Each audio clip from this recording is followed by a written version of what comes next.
You know, I said earlier that human beings have the propensity to always prefer being evil to being good.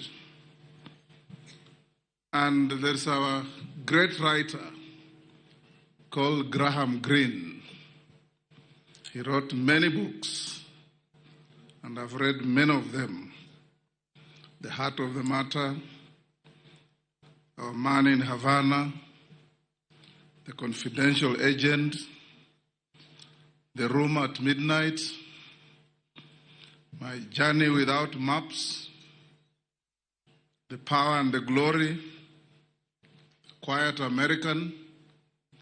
But in one of those books, The Heart of the Matter, he says,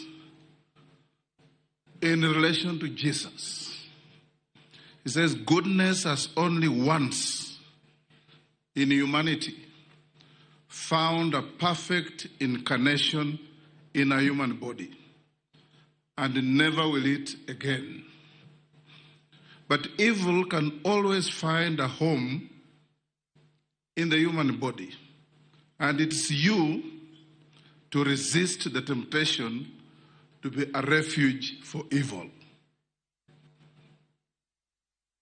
I want to encourage us as Kenyans not to be the refuge for evil, to love one another, to appreciate one another, to lift those who are below us to where we are, and to pull those behind us to walk with us, and to resist the temptation to constantly look at the negative instead of the positive in each other, so that we can build a happy country. Allow me now to invite His Excellency